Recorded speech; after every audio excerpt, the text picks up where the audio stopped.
اگر آپ انزائٹی اور ڈپریشن اور وسوسوں کے شکار ہیں تو اس کا علاج آسان ہے۔ ایک تو یہ ہے کہ اللہ کا ذکر کثرت سے کیا کرے۔ الا بذکر اللہ تطمئن القلوب، اللہ کے ذکر سے دل کو تسلی ملتی ہے، اطمینان ملتا ہے اور سکون ملتا ہے۔ آپ تیسرا کلمہ پڑھا کریں، آپ لا حول ولا قوت الا باللہ کی کثرت کریں، آپ درود پاک کی کثرت کریں، آپ استغفار کی کثرت کریں۔ دوسرا کام انزائٹی سے بچنا، وسوسوں سے بچنا، یہ ایک بیماری بن گئی ہے۔ کبھی منفی نیگیٹو خیالات ذہن میں آتے ہیں، کبھی ان خیالات میں ساری رات گزر جاتی ہے اور نیند نہیں آتی، کبھی بار بار اٹھنا پڑتا ہے دیکھیں دروازہ بند ہے کہ نہیں، اور کبھی آہٹ سنتی ہے، کبھی آواز سنتے ہیں، ایسی بس عجیب سی پریشانی میں ہر وقت ایک عجیب سی کیفیت طاری ہوتی ہے۔ دل میں خوف آتا ہے کسی نے کچھ کیا ہے یا کوئی جناتی اثرات ہے یا مجھے کیا ہو گیا، اور ڈر بھی لگتا ہے۔ تو دوسرا آسان عمل آپ کو یہ بتاتا ہوں کہ آپ کو اگر آیت الکرسی یاد ہے،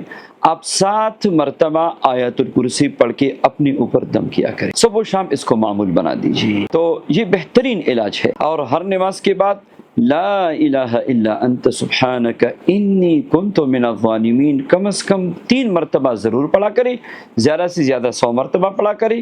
انشاءاللہ چند دن ان معمولات کی پابندی کریں گے تو 2-4 دنوں میں، ہفتے میں انشاءاللہ آپ انزائٹی، ڈپریشن، وسوسوں سے بالکل نجات پا جائیں گے انشاءاللہ، اور نارمل زندگی آپ کی شروع ہو جائے گی۔